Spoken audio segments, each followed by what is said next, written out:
ముందుగా బ్రహ్మర్షి పితామహ పత్రి సార్ గారికి నమస్కారాలు. నా పేరు జ్యోతి, నారాయణపేట మాది. నేను ముందుగా ఫస్ట్ సుప్రజా మేడం కి ధన్యవాదాలు చెప్పాలనుకుంటున్నాను. నేను 2012లో ధ్యానంలోకి వచ్చాను. అయితే డిస్కంటిన్యూ అయింది. అంటే సుప్రజ తిట్టుకునేదాన్ని ఊకే, మేము ఊకే ధ్యానం చెప్పి తిట్టుకునేదాన్ని. కానీ 2014 నుంచి కంటిన్యూషన్ గా చేయడం జరిగింది నేను. కానీ హ్యాపీగా ఉండగలుగుతున్నాను దానివల్ల. కానీ ఒక చిన్న అనుభవం పంచుకుంటాను దాని నుంచి. నేను అనుభవం ఏంటిదంటే అదే ఫస్ట్ లాస్ట్ అనుభవం నాది. ధ్యానం ముందు ఎలా ఉండేవాళ్ళు ఫస్ట్ చెప్పండి మేడం. ధ్యానం ముందు చాలా బాధగా ఉండేదాన్ని. ఎవరైనా ఏమన్నా అంటే ఏడ్చుకుంటూ నెలలు ఏడ్చుకుంటూ ఉండేదాన్ని. అసలు తిండి తినకుండా సరిగ్గా ఉండకుండా ఉండేదాన్ని. కానీ ధ్యానంలోకి వచ్చిన తర్వాత హ్యాపీగా ఆనందంగా ఉండగలుగుతున్నాను. అంతా రామమయం అని పాట ఉంది కదా, నేను నా లోపల నేర్చుకున్నది ఆనందమయం. అంతా ఆనందం, సంతోషం, ఆనందంగా ఉంటున్నాను నేను. 2019 చిన్న అనుభవం చెప్పాను కదండి. 2019 లో మా సార్ కి స్టంట్ వేసిండు. అయితే నేను హాస్పిటల్ కి తనకు ఆపరేషన్ చేయడానికి వెళ్ళిపోయిన తర్వాత నేను ధ్యానంలో కూర్చున్నా. ధ్యానంలో కూర్చున్నప్పుడు కూర్చుంటే చాలా అనిపించింది. అంటే నాకు పత్రి సార్ మారం శివప్రసాద్ సార్ వచ్చి నన్ను థియేటర్లో తొలుకొని మా సార్కి ఆపరేషన్ చేస్తుంటే నేను అలా నిలబడి చూస్తున్నా. వాళ్ళు చెప్తున్నారు అంటే డాక్టర్కి సజెషన్స్ ఇస్తున్నారు అనమాట. మారం శివప్రసాద్ గారి పత్రి సార్ గారు ఇస్తుంటే నాకు చాలా హ్యాపీగా అనిపించింది. తర్వాత ఇంకా ఆపరేషన్ అయిన తర్వాత నేను మళ్ళీ బయటికి వచ్చినట్టు అనిపించింది. కూర్చున్నా, మళ్ళీ ధ్యానం ప్లేస్ ఏ స్థితిలో కూర్చున్నా ఆ స్థితిలో వచ్చినా. మళ్ళీ శివప్రసాద్ సారు పత్రి సార్ గారు వచ్చి నా తల మీద నిగిరినట్టు అనిపించింది. నిగిరినట్టు అనిపించి మంచిగా అయిందమ్మా, సక్సెస్ అయింది ఆపరేషన్, ఏం టెన్షన్ పడకు, హ్యాపీగా ఉండమ్మా అని చెప్పిండు. నాకు అనుభవం ఏమంటే మా సార్ని ఏ థియేటర్లోకి వెళ్ళి తీసుకొచ్చిండ్రో నేను కళ్ళు తెచ్చి చూడండి ఆ థియేటర్లోకి వెళ్ళి వస్తున్నట్టు కనిపించింది. నాకు చాలా హ్యాపీ. అదే ఫస్ట్ లాస్ట్ అనుభవం. ఇప్పుడు కూడా మెడిటేషన్ చేస్తాను 3 to 6 ఉదయం మళ్ళీ మార్నింగ్. అంటే అనుభవం అనేది ఏమి ఉండదు కానీ హ్యాపీగా ఉంటాం, సంతోషంగా ఉంటా, ఆనందంగా ఉంటా. ఒకటి నేర్చుకున్నది ఏమంటే ప్రతి దానికి నేను బాధపడేదాన్ని, ప్రతి దానికి బాధపడాలి. ఇప్పుడు ఏది జరిగినా, మంచి జరిగినా చెడు జరిగినా అది నాకేమో నేర్పించడానికి వస్తుందని నేను తెలుసుకున్నా. అంటే ఎప్పుడు కూడా ఆది వెళ్ళాలి అనుకుంటాను అనమాట. అంతా నా మంచికే జరిగింది అని హ్యాపీగా ఫీల్ అవుతుంది. ఇప్పుడు మాత్రం సంతోషంగా ఉంటుంది.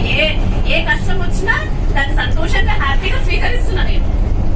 Okay friends, thank you. Masters, ఇంకొకటి ఏంటంటే అనుభవాలంటే ఏదో కనిపించడాలు వినిపించడాలే కాదు, మన నిజ జీవితాన్ని, మన భౌతిక జీవితాన్ని గమనించుకుంటే దాంట్లో వచ్చిన మార్పులే అనుభవాలు మాస్టర్స్. అదనమాట. అందరికీ నమస్కారాలు. నా పేరు లత. మేము 2012లో ధ్యానంలోకి వచ్చాను సుప్రజా మేడం ద్వారా. ఫస్ట్ 5 years అయింది నాకు అప్పటికి పిల్లలు కాక. 41 days ఫస్ట్ టైం మేము సాయిబాబా గుడిలో సరిత మేడం, సుప్రజా మేడం, జ్యోతి మేడం, లావణ్య మేడం అందరం కలిసి వెళ్ళి చేసాం. తర్వాత ఫస్ట్ పిరమిడ్ ఓపెనింగ్ కి కలకత్తాకి వెళ్ళాం. సో నాకు తర్వాత కన్సీవ్ అయింది. నేను నమ్ముతాను బాగా. మేము నమ్ముకుంటూ అనేవాళ్ళం సరిత మేడం మేము ఒకవేళ కన్సీవ్ అయితే ఫ్లెక్సీ అంతే నమ్ముకునేవాళ్ళం అనమాట. అట్లా ధ్యానంలో అట్లా అదొక నాకు మొదటి అనుభవం. మధ్యలో కొంచెం గ్యాప్ వచ్చిన ఇక చేస్తున్నాం. కాకపోతే ధ్యానం నుంచి ఏంటంటే మైండ్ ని, మనసుని రెండింటిని కంట్రోల్లో పెట్టుకోవచ్చు. రెండింటిని ఏం మాట్లాడాలో ఏం మాట్లాడకూడదు కూడా నేర్చుకోవచ్చు. ఇంకోటి మౌనం నుంచి ఏదైనా సాధించవచ్చు. మౌనం నుంచి వాళ్ళు మాట్లాడినా మనం మాట్లాడకపోతే ఆటోమేటిక్ గా సమాధానం వాళ్ళకి వస్తుంది, మనకి వస్తుంది. అట్లా ఇంకొకటి దేహంకి ఆత్మ కావాలి, ఆత్మకి దేహం కావాలి. రెండిటికి ఇప్పుడు మనం మాట్లాడుతున్నట్టు ఇందులో ఆత్మ ఉంది, లేకపోతే రెండిట్లో ఉంది. కాబట్టి ఈ రెండింటిని బ్యాలెన్స్ చేయాలి అంటే మెడిటేషన్ చేయాలి. రెండుకి కనెక్టివ్ అనమాట. రెండింటికి అవినాభావ సంబంధం. ఈ రెండు ఒక దగ్గర ఉండాలి. చాలా మనం ఉన్నంత వరకు ఉండాలి. లాంగ్ టైం జర్నీ చేయాలి అని అంటే కంపల్సరీగా మనం చేయాల్సింది ధ్యానం అనమాట. కాన్సన్ట్రేషన్ బ్రీతింగ్ మీద ఎవరం పెడదాం అనమాట. అది పెట్టాలి. మెయిన్ బ్రీతింగ్ మీద కాన్సన్ట్రేషన్ పెడితే కంపల్సరీ ఆత్మ ఎక్కడ ఉండాలి, దేహంలోనే ఉండాలి. కంపల్సరీ ఉంటది. ఇట్లానే మనం మెడిటేషన్ పత్రిజీ ద్వారా నేర్చుకున్నాం కాబట్టి ఇట్లానే చేసి ఇట్లానే అందరం హ్యాపీగా మన లైఫ్ ని ఇట్లా సాగించాలి. Thank you so much. అందరికీ నమస్కారం. నా పేరు వర్ష. నేను 2019లో ధ్యానానికి వచ్చాను. 10th లో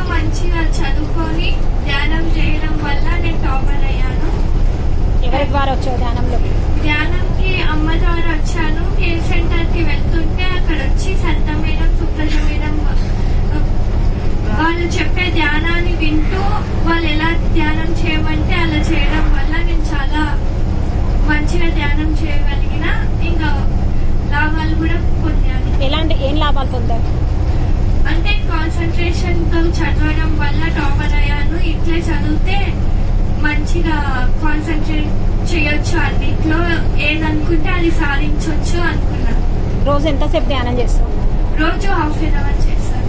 మార్నింగ్ ఈవినింగ్ ఓన్లీ ఈవినింగ్ చేస్తాను.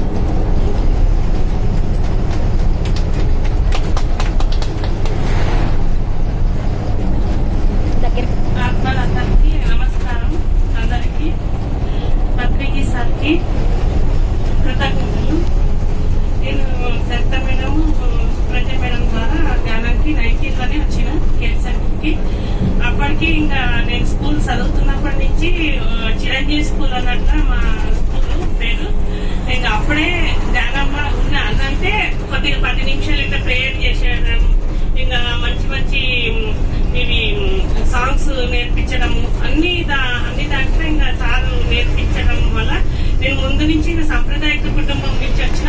ఇంకా అట్లని అన్ని మా అమ్మ తల్లిదండ్రుల నుంచి ప్రవచనాలకి అక్కడ ఇక్కడ పోయే ద్వారా ఇంకా సమాజంలో మంచిగా ఉండాలా, మంచిగా నీతిగా బతకాలా అన్నట్లా నేను అన్ని నేర్చుకుంటూ సమయానికి తగ్గినంత మాట్లాడాలి, సరికాని ఆలోచన చేయాలి, అన్నిట్లా ముందుగానే ఉంటుండే. ఇంకా వాళ్ళ సమానత్వం నుంచి ఎవరికి ఎంత గౌరవం ఇవ్వాలి అంత గౌరవం ఇవ్వాలి, అన్నిట్లా ఇంకా అన్ని చిన్నప్పటి నుంచే నేర్చుకున్నా. ఇంకా ఈ ధ్యానం ద్వారా నాకు ఏమనిపించిందంటే మంచిగా ఉండొచ్చు కదా, ఇంకా ఎదగొచ్చు కదా మనం ధ్యానం నుంచి. ఇంకా సహకరించడము, స్వీకరించడము అన్ని నేర్చుకుని ఇంకా ముందరికి పోవచ్చు కదా అన్నట్లా ధ్యానం నుంచి ఇంకా మంచిగా నేర్చుకున్నా. మళ్ళా దాని నుంచి భౌతిక జీవితంలో అంతర్ జీవితంలో ఏమనేది వ్యత్యాసము, ఇంబ్యాలెన్స్ అన్ని నేర్చుకుని జీవితంలో అనుభవం నుంచి ముందుకెళ్లడం జరిగింది. మంచి సలహా, సంతోషము, ఆనంద జీవితము ఇంకా అన్ని నేర్చుకుని మంచిగా జీవితం సాగిస్తున్నాం మనం. Thank you so much.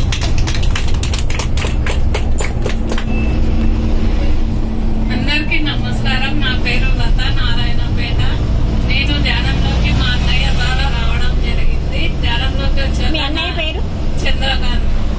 ధ్యానంలోకి వచ్చాక నా జీవితం చాలా ఆనందంగా గడుపుతున్నాను. ధ్యానం ముందు ఎలా ఉండేదాన్ని, ధ్యానం తర్వాత వచ్చిన ధ్యానం ముందు అంటే అంత ఆనందంగా ఉండేదాన్ని కాదు, నాలో నేను ఏదో తెలియని బాధతో ఉండేదాన్ని. సో ధ్యానంలోకి వచ్చినాక చాలా ఆనందంగా ఉండడం జరుగుతుంది. ఇంతకు ముందు చాలా డైలీ ధ్యానం చేసేదాన్ని, కానీ ఇప్పుడు ధ్యానం చేయడం లేదు. ఇక్కడ నుండి ఇక డైలీ చేస్తానని చెప్తున్నా, డైలీ చేస్తాను.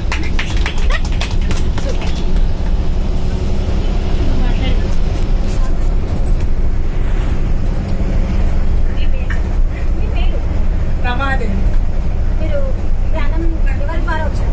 మేము మా సుప్రజ మేడంతో వచ్చింది. సుప్రజ ఏమవుతుంది? మరి ధ్యానం రోజు ఎన్ని గంటలు చేస్తారు? నేను రోజు 1 గంట సేపు చేస్తాను, సాయంత్రం చేస్తాను, పండుకునేటప్పుడు చేస్తాను. ధ్యానం చేయడం వల్ల మీరు ఎలా ఉంటుంది? చాలా బాగుంది. అంటే ధ్యానం ముందు ధ్యానం తర్వాత నేను ఎప్పటికీ దేవుని తలుచుకుంటాను. అప్పటికి బాగుంది, ఇప్పటికి బాగుంది నాకు. Thank you.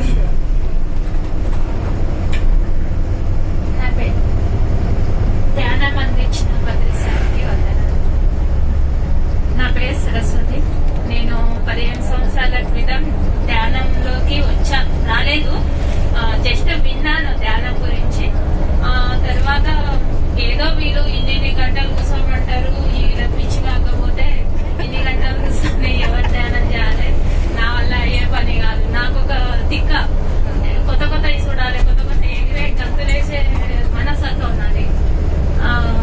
ధ్యానం ద్వారా 2 years మళ్ళీ గ్యాప్ వచ్చింది. విన్న తర్వాత 2 సంవత్సరాల తర్వాత మళ్ళీ ధ్యానం గురించి ఎవరికే కానీ కష్టాలు ఏదో బాధ వచ్చినప్పుడు అవతలతో పంచుకోవాలి, లేదంటే దేని ద్వారానో పోగొట్టుకోవాలి అని అనుకుంటాము. నాకు ఒక చంచల మనస్తత్వం నాది. ఒక పటాన ఏది ఒప్పుకునే మనస్తత్వం కాదు. అలాగని ఒకరిని బాధ పెట్టే మనస్తత్వం కూడా కాదు. అలాంటప్పుడు నేను ఈ ధ్యానంలోకి వచ్చిన తర్వాత నేను సుప్రజ ఒక ధ్యానమా చక్రానికి వెళ్ళాము. అక్కడ నన్ను వదిలిపెట్టి వెళ్ళింది సుప్రజ. నేను వర్క్ షాప్ లో కూర్చున్నాను. అక్కడ ఒక మాస్టరు ధ్యానం అదే వర్క్ షాప్ లో ఏం చెప్పాడంటే, ఎప్పుడే కానీ క్షమాపణ గుణం ఉండాలి. మనము ఒకరిది ఏం చెప్తే అది వినగలగాలి. వాళ్ళు మొత్తం పూర్తి స్థాయిలో ఏం చెప్తారో అది వినగలగాలి. ఆ టైంలో మీరు ధ్యానంలో కూర్చొని క్షమాపణ గుణం వదలండి. ఈ రోజు ఎవరి మీద అయితే మీకు కషి కోపం అవన్నీ ఉన్నాయో అవన్నీ ఈయనే వాళ్ళని క్షమించండి, ఈయనే ఇప్పుడే క్షమించండి అని. అక్కడికి కూడా కడతాలకి ధ్యానమా చక్రానికి కూడా కొత్త ఏమో చూడాలి అనే ఉద్దేశంతోనే వెళ్ళాను నేను. ఫస్ట్ వెళ్ళడము వెళ్ళిన తర్వాత అక్కడ కూర్చున్న తర్వాత క్షమాపణ, నీవు ఎవరినైతే కోపంతో ఉన్నావో వాళ్ళని క్షమించు ఈ రోజు అనే కాన్సెప్ట్ తోనే వాళ్ళు ధ్యానంలో కూర్చోబెట్టారు.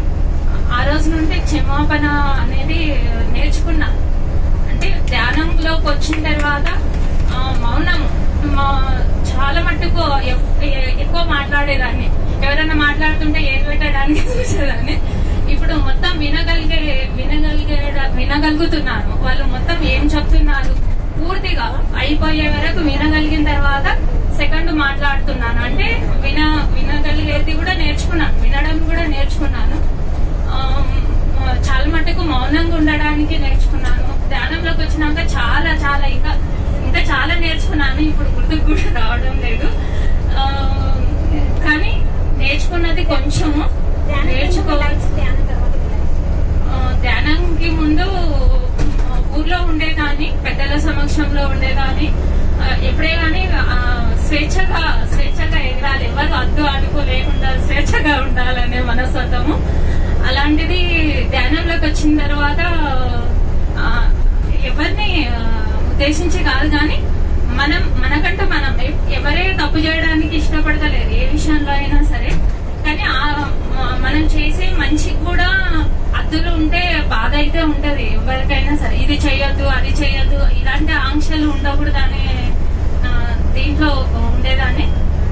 ధ్యానంలోకి వచ్చిన తర్వాత అది ఏదైనా సరే పాజిటివ్, మనకు ఎంత అవసరమో అంత స్వీకరించి మిగిలింది వద్దు. 41 days 3 hours ధ్యానం కూర్చున్న తర్వాత నేను పూర్వజన్మలో ఒక బోర్బావిలో చిన్న అమ్మాయి పడినట్టు, అది ఏదో నాకు ఒక ఇట్లా పిడకలలాగా భయం వేసేది, చాలా మటుకు ఇట్లా భయం వేసేది. ఆ దాన్ని ధ్యానంలో కూర్చో నీకు ప్రశాంతత వస్తుంది, ఇట్లా కూర్చున్న వెంబడే లేచేదాన్ని. ఇచ్చింగ్ మొత్తం మెడిటేషన్ లో కూర్చున్న ఇచ్చింగ్ అవుతుండే. అలాంటివన్నీ ప్రశాంతత, మౌనంగా ఉండడము, వినగలిగేది, ఇంకొకటి క్షమాపణ గుణం. ఎన్ని నేర్చుకున్నా ఘోరంతా నేర్చుకోవాల్సింది చాలా ఉంది. ధ్యానంలో చాలా చాలా ఉంది ఇంకా నేర్చుకోవాల్సింది. Thank you madam. ఆత్మబంధువులకి అందరికీ నా వందనాలు. నా పేరు అనిత. నేను 2019లో ధ్యానంలో వచ్చాను. అది ఎవరి వల్ల అంటే గీత చేసాక వాళ్ళు తొలకపోవాలన్నా కూడా ఇదవుతుండ్రి. మరి నువ్వుకే నవ్వుతావే ఆడవు, నా మమ్మల్ని కూడా కూర్చోబెడతారో లేదా అనేది. ఇక ఫస్ట్ తొలకపోతే కదా నీకు తెలిసేది అని అనేది. అన్నాక తొలకపోయినాక అక్కడ చూసినాక ఒకటి మనకు ఎవరితో ఎట్లా ఉండాలో కూడా ఒకటి నేర్చుకున్నా. మంచిగానే కూర్చున్నా. నాకు హెడ్ఏక్ చాలా వచ్చేది. సైడాన్ టాబ్లెట్ చాలా చేసుకునేదాన్ని. ధ్యానంలో వచ్చినాక కూడా కొద్దిగా మనస్ఫూర్తి మంచిగా, అసలు గోళీల జోలికే వెళ్తలేను ఇప్పుడైతే. అసలు మంచిగానే ఉంది ధ్యానంలో. ఇంకొకటి మా సార్కి చాలా థ్యాంక్స్ చెప్పాలి. మా సార్ కూడా చాలా నన్ను ఎంకరేజ్ చేస్తారు. ఎక్కడైనా వెళ్ళు అంటాడు, ఇది చేస్తాడు. ఫస్ట్ మా సార్కు ఇది చేయాలి. ఆయన థ్యాంక్ యూ. హలో, అందరికీ ముందుగా నమస్కారములు. నా పేరు శైలజ, నారంపేట. మా ఇంటి దగ్గరనే ఉంది పిరమిడ్. గా నేను ఎప్పుడు వెళ్ళేదాన్ని కానీ ఇంకా సరిత మేడం ఫోన్ చేసినప్పుడు సార్ వాళ్ళు వచ్చినప్పుడే వెళ్ళేదాన్ని. మరి వెళ్ళకుంటే నేను తర్వాత ఒకసారి హెల్త్ చాలా ఖరాబ్ అయిపోయింది హెల్త్. ఒకసారి కింద పడ్డా, ఫ్రాక్చర్ అయింది చెయ్యి. ఇక తర్వాత వెళ్ళేదని కాను. ఇప్పుడు 1 వీక్ నుంచి వెళ్తున్నా. చాలా సంతోషంగా ఉంది. మైండ్ అనేది చాలా రిలీఫ్ అయిపోయింది. మళ్ళీ చాలా కోపం తగ్గింది, టెన్షన్ తగ్గింది, ప్రశాంతంగా ఉంది. ఇదంతా సరిత మేడం, సుప్రజ మేడం వల్ల వాళ్ళు ఎంకరేజ్ చేసినందుకే. ఎన్నిసార్లు పాప కాల్ చేస్తుండే ఇట్లా, కానీ నేనే వెళ్ళదాన్ని కాను. వెళ్ళలేదు అంటుండే. ఇప్పుడు నాకు హెల్త్ బాగలేనందుకు ఇప్పుడు కంటిన్యూ వెళ్తున్నా. ఇదంతా ఆపోజిట్ వచ్చింది Saritha madam, Supraja madam. Thank you so much. Health బాగుంది ఇప్పుడు. హెల్త్ కంపల్సరీ వెళ్తా, ఎందుకంటే ఇప్పుడు హెల్త్ చాలా బాగుంది. కోపం చాలా తగ్గింది. చాలా ప్రశాంతం, ఇంట్లో ప్రశాంతంగా ఉంటుంది. రోజు ఎన్ని గంటలకు వెళ్తున్నారు మేడం? ఈవినింగ్ 5 నుంచి 6:30 వరకు వెళ్తున్నాను. 1 వీకే స్టార్ట్ అయిందండి జర్నీ. ముందర ఫ్యూచర్లో compulsory regular. Thank you so much.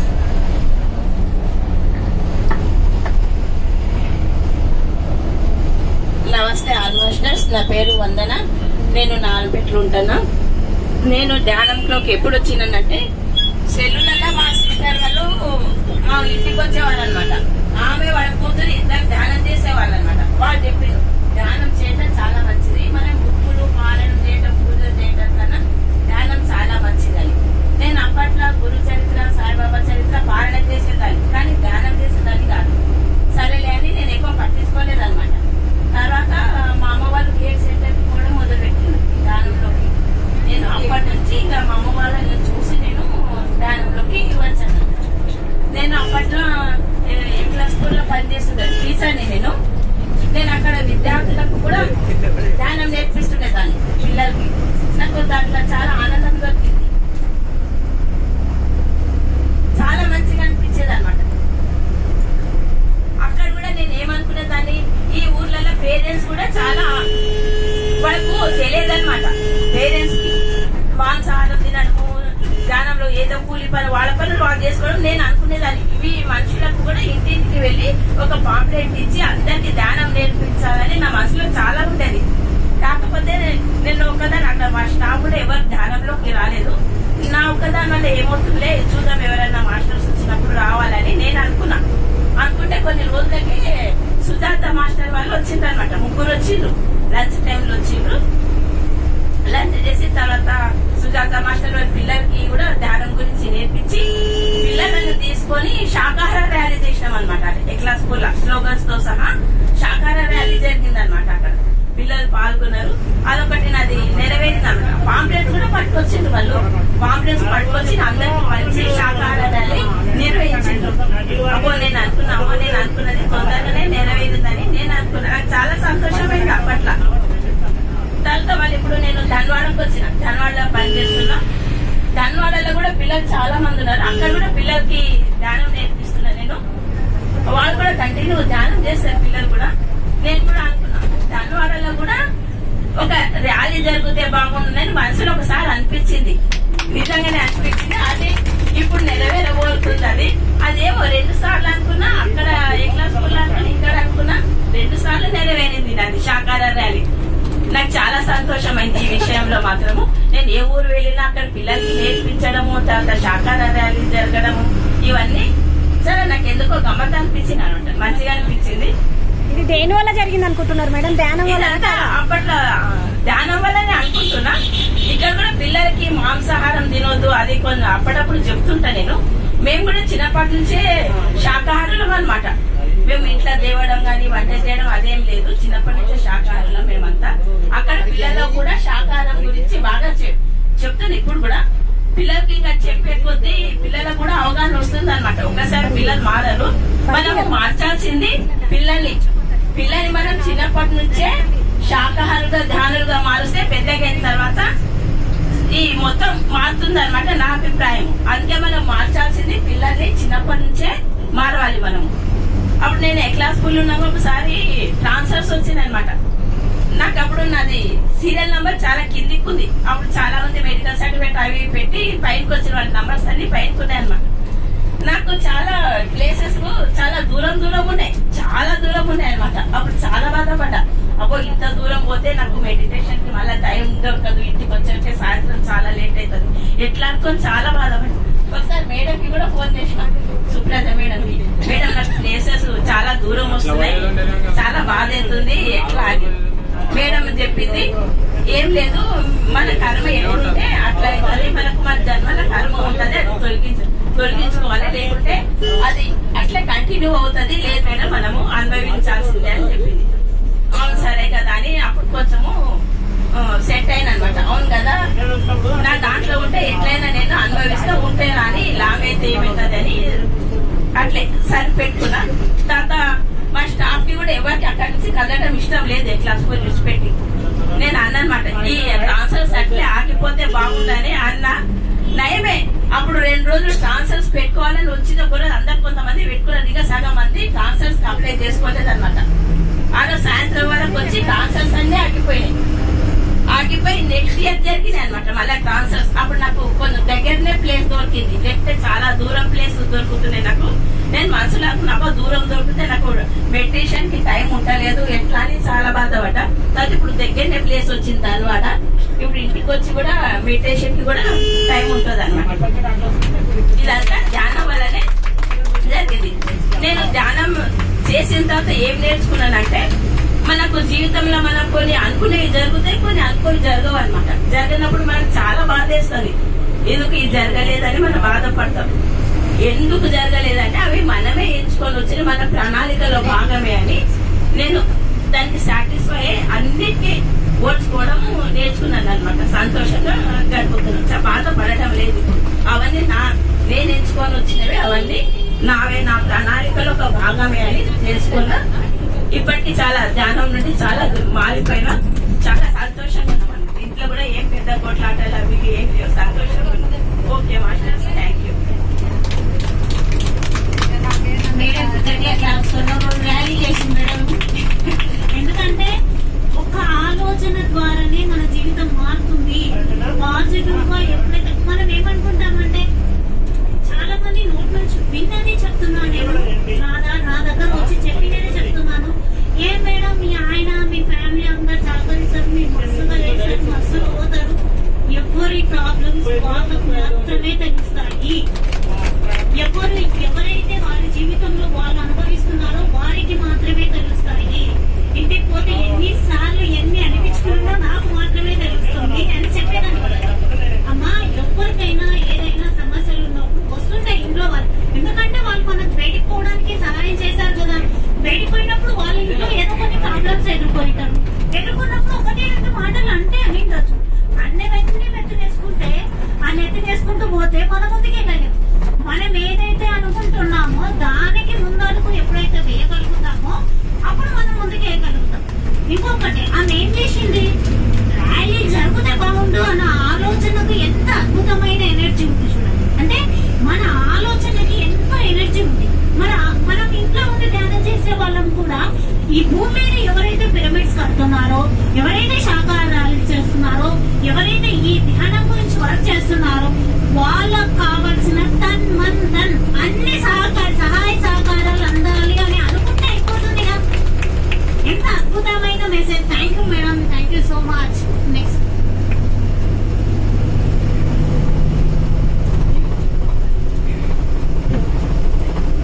Hi friends, అందరికీ నమస్కారం. నా పేరు కవిత, మాది నారాయణపేట. మీరందరూ ఇంతసేపు అందరు ఆత్మబంధువులు, ఆత్మస్వరూపులు అని అందరినీ విష్ చేస్తున్నారు. నాకు అందరూ కూడా ఫ్రెండ్స్ లాగే, పొరుగు వారిలాగే కనిపిస్తున్నారు. ఎందుకంటే నేను ధ్యానంలో మీ అంత లెవెల్కి రీచ్ అవ్వలేదు కాబట్టి నాకు మీరు ఆత్మస్వరూపులుగా కనిపించడం లేదు. ఈ రోజు నేను ధ్యానయాత్రకు రావడంలో ముఖ్య ఉద్దేశం కూడా నేను కూడా మీ అందరిలాగే నాతో ఉన్న వాళ్ళందరినీ ఆత్మస్వరూపులుగా చూడాలనుకుంటున్నాను. నా ముఖ్య ఉద్దేశం అదే. కాబట్టి అంటే మీకు దాదాపుగా 6-7 సంవత్సరాల నుంచి సరితక్క, సుప్రజ మేడంతో కలిసి గంటల పిరమిడ్ లో కూడా 6 గంటల పాటు మౌన ధ్యానంలో కూర్చోవడం జరిగింది. క్లాసెస్ వింటున్నాను. సరోజ మేడం అలా వచ్చినప్పుడు నాకు వీలైనంతగా 15 నిమిషాలు, అరగంట ధ్యానం చేసుకోగలుగుతా. ఆ ధ్యానం వల్ల మనశ్శాంతి ఉంటుంది. మన యొక్క స్ట్రెస్ లెవెల్స్ ఏమైనా ఉంటే కూడా డిక్రీజ్ అవుతున్నాయి, తెలుస్తుంది. ధ్యానం యొక్క గొప్పతనం తెలుస్తుంది. కానీ నేను కోరుకున్నట్టుగా ఈ యొక్క ధ్యానంలో డెడికేటెడ్ గా కొన్ని గంటల పాటు కూర్చోవాలనుకుంటున్నాను. అది నాకు సాధ్యం కావడం లేదు. ఇప్పుడు ఇక్కడ ఇంతమంది ధ్యానులు ఉంటారు, మీ అనుభవాలు వింటాను, ప్లస్ మీరందరూ చెప్పేది వింటేనైనా నాలో మార్పు వస్తుందన్న ఒక ఆశతో మాత్రమే ఈ రోజు ఈ ధ్యాన యాత్రకు నేను రావడం జరిగింది. సరితక్క దాదాపుగా నేను సరితక్క ఒకేసారి ధ్యానం స్టార్ట్ చేశాం నాకు తెలిసినంత వరకు. ఈ రోజు సరితక్క చాలా హైట్స్ లో ఉంది నాకంటే. లేదు లేదు, ధ్యానంలో చాలా హైట్స్ వెళ్ళిపోయారు. నేను ఇంకా పాతాళంలోనే ఉన్నా అనిపిస్తుంది. అంటే నాకు చేసిన ధ్యానంలో ఎప్పుడు అనుభవాలు అలాంటివి ఏవి నేను చూడలేదు. కాకపోతే నాకు ఒక ప్రశాంతత యొక్క ఏంటి స్ట్రెస్ లెవెల్స్ తగ్గడము అది నేను గమనించుకోగలిగాను. చేసే అరగంటలోనే అంత డిఫరెన్స్ చూస్తాను నేను. అంటే గంటల తరబడి ధ్యానం చేస్తే అది ఒకటి అంటారు కదా, మనుషులు ఋషులవుతారు అన్న సామెత, అది నిజమవుతుంది అనేది 100% అర్థమవుతుంది. జనరల్ గా మనుషుల్లో ఒకటి క్షమాగుణం అనేది ఉండాలి. అలాంటి క్షమాగుణం అనేది నాకు సహజ సిద్ధ పుట్టుకతోనే ఉంది. ప్లస్ నాకు కోపం కూడా తక్కువ వస్తుంది, రేరుగా వస్తుంది.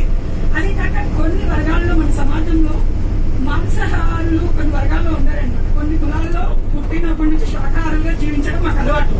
సో మేము మాంసాహారం పనిచేయాలి ఇలాంటి ప్రాబ్లమ్స్ కూడా మాకు లేవన్నమాట. అంటే నేను ధ్యానం చేయడానికి కావాల్సిన క్వాలిటీస్ కి చాలా దగ్గరలో ఉన్నాను, కానీ ధ్యానం సెట్ అవడం లేదు.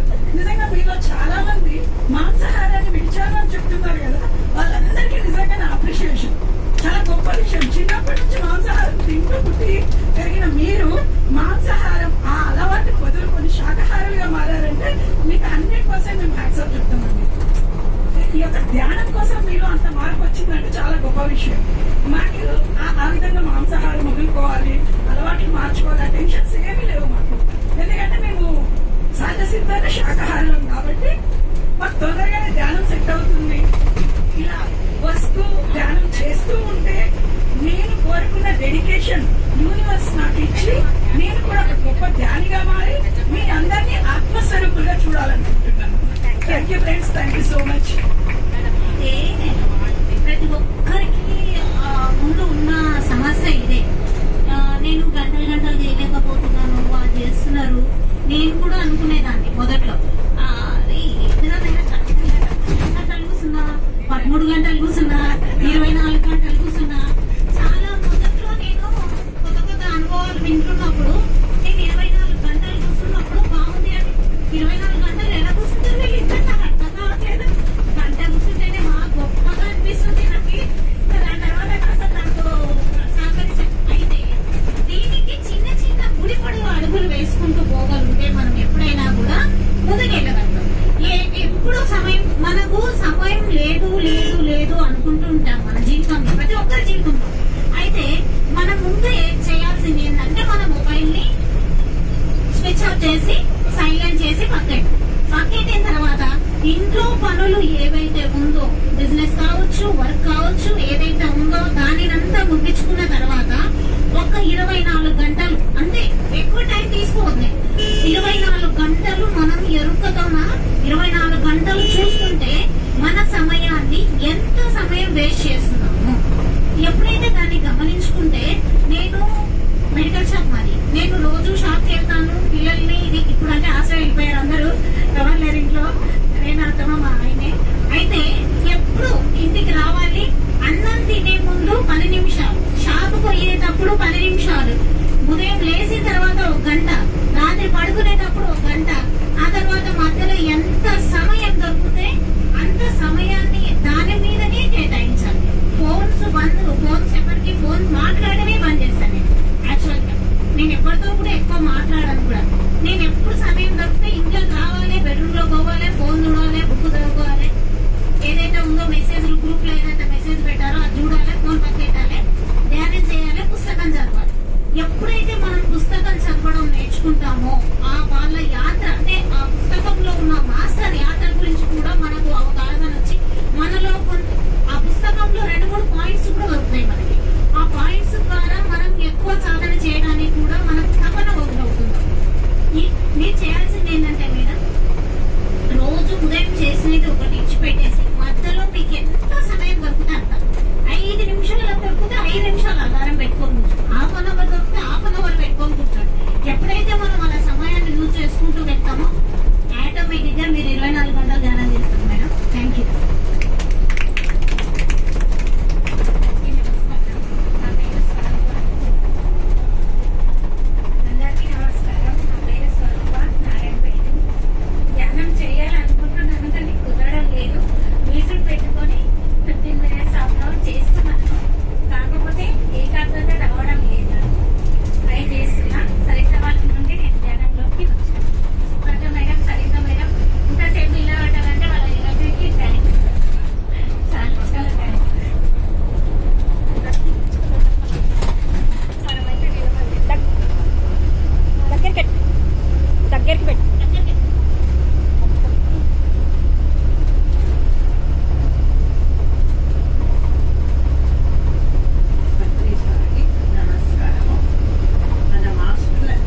వెళ్ళిపోవాలి అని ఒక్క టైంలో